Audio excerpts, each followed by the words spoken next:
What is the biggest problem affecting the most men today? I would say a lack of purpose. A lot of what has been mentioned here, depression, suicide, disaffection, etc., most likely stems from feeling unnecessary, or at least it is one contributing factor. That's probably why I keep seeking hobbies. Same here. If for some reason I cannot continue with a hobby, I search another one, or else I fall on depression/anxiety. Maybe that's why I have jumped through so many hobbies, lol. Mental health and loneliness. As a divorced man in his 30s with no friends who live anywhere near where I do, this hits way too close. Same. But 44 yo.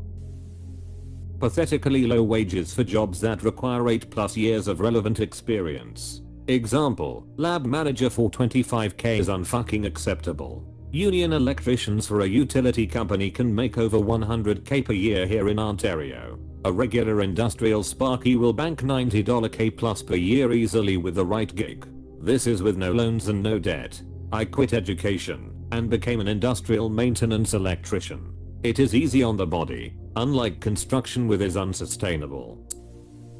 The typical wage slave lives a life devoid of any real meaning or purpose. The mass of men lead lives of quiet desperation. Henry David Thoreau. What's typically missing from the quote is the follow through, and most go to their grave with their song still in them. Apostrophe. Suicide. Facts. Too many fallen brothers. There's a lot being done to break down the stigma of men's mental health, but there's still a perceived value decrease for men who express emotions outside of situations deemed appropriate by others. People forget that war hero and movie star Eddie Murphy probably did the single most good for men and mental health in the 20th century. Men came home from WWII and they didn't talk about it. PTSD. If you went to a shrink over mental problems from the war, you wouldn't be able to get a job. That's how stigmatized it was. Men generally just medicated their problems away with alcohol. Then Eddie Murphy, of all people, highest decorated soldier of WWII, started publicly talking in the 1950s about issues he was having. All of a sudden it was like, whoa, if Eddie Murphy says he has problems, then maybe I can talk about mine. This was definitely a beginning of destigmatizing men and mental health, but there is still a long way to go. Lack of purpose. Loneliness. As a man, I'm okay with being alone for the most part, but everyone wants to be seen, heard and loved. I feel a lot of men will claim that they don't care, but deep down everyone wants that connection. This in return feeds the depression. Yeah, and then when a potential friend or partner comes along, you're way too keen and end up putting them off. Lack of a feeling of responsibility. Lack of a community. The feeling of being disposable. The world treats us as disposable, whether it's companies or other people. No sympathy or attention is given when men try to work through our problems. We man up, and to quote Frank Reynolds, just push it down with the brown.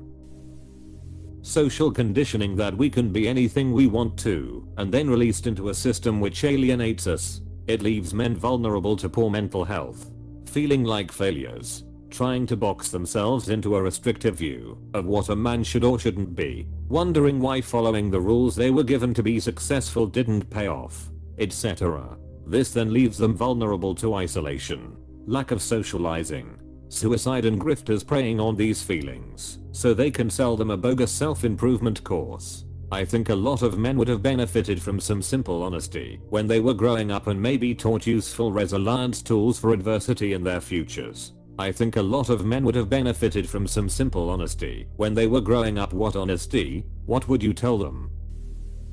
Economy. I swear most of the time when I hang out with my buddies, they will either talk about money, politics, economy on the whole, wars and bragging. Housing prices. I'd love to leave my toxic mother's house, but, right, I have trouble socially because I don't have my own space. I can't throw parties, have a movie night, date etc. because I live under my parents' roof at 25. Poverty technically. Poor social skills. Improving social skills makes it easier to find better friends, have more fulfilling friendships, ask for help when you need it, find better relationships and find jobs. This is me, right here. My main issue is finding and keeping friends. Always has been an issue for me. Mental health. I started going to psychiatry. It was going well until I started explaining more of my trauma and problems. My psychiatrist got uncomfortable with me and they discharged me because they want their staff to feel safe. I hope you went to another place, friend. Sounds like the wrong spot for you. Chronic inability to be vulnerable and or loneliness. Only getting intimacy from sexual intercourse. I'm convinced most men just want a hug or to be held most of the time, rather than bang, but that's not how men are supposed to be. Actually getting help for our mental health.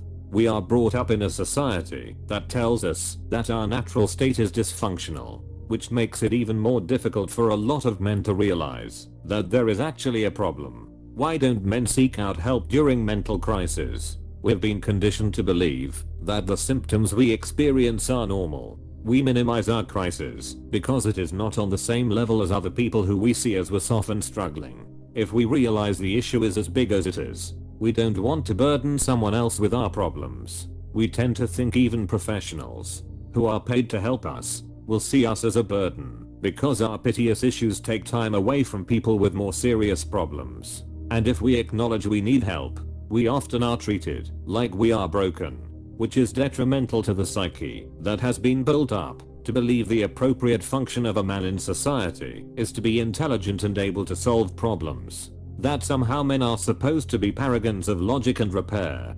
To be broken is to not be a man by the standards set by the conditioning society puts on us from early grade school or even before school begins in some cases. Lack of touch. Physical touching. Username checks out. Just not being able to talk to anybody at all about how or what I really feel. Guilt traps everywhere when I do. In my opinion, the biggest problem affecting the most men today would be that from a societal perspective men are considered very sexual beings. This is heavily reinforced by the media since sex sells.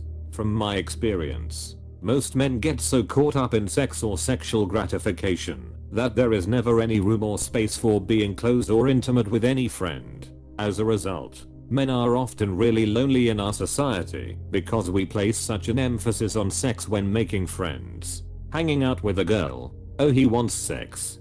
Getting close to a guy, he must be gay. Hanging out with the guys, it becomes an obsession to talk about every girl that walks by. It's so frustrating that sex is placed at the top of all intentions. It's even more frustrating that for the majority of guys it's true. I just wish guys weren't so obsessed with sex, sometimes myself included. I feel like men would be much happier if they could control it.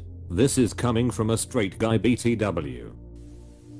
Apparently sperm count. If you read the news, I find myself being a lot happier if I don't read the news. The news was bad to begin with, but now that everyone is selling the rage wank it's needlessly bad. Everyone who isn't into feeling bad as a hobby have moved on to looking at pictures of cute animals.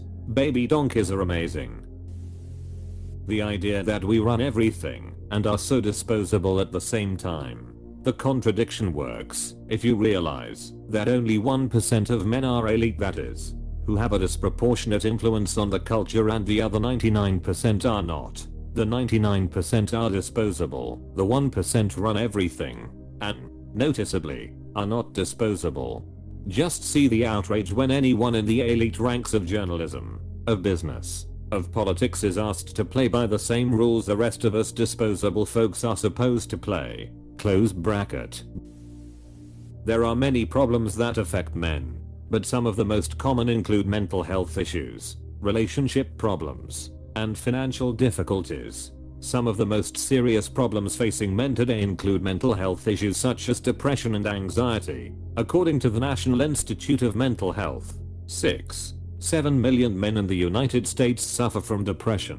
In addition, anxiety disorders are the most common mental health problem in the United States, affecting 40 million adults, or 1% of the population. Relationship problems are another common issue affecting men. According to a study by the Pew Research Center, 61% of men said that being a good husband or partner is one of the most important things in their lives. However, Men also reported higher levels of stress in their relationships than women. In addition, men are more likely than women to experience marital problems and divorce. Financial difficulties are also a common problem for men. A study by the Federal Reserve found that 47% of men said they worried about their finances, compared to 32% of women. In addition, men are more likely than women to experience job loss and poverty. Probably the new financial landscape that makes so many full-time working men barely being able to afford an apartment. Home ownership for many men is the duty of men.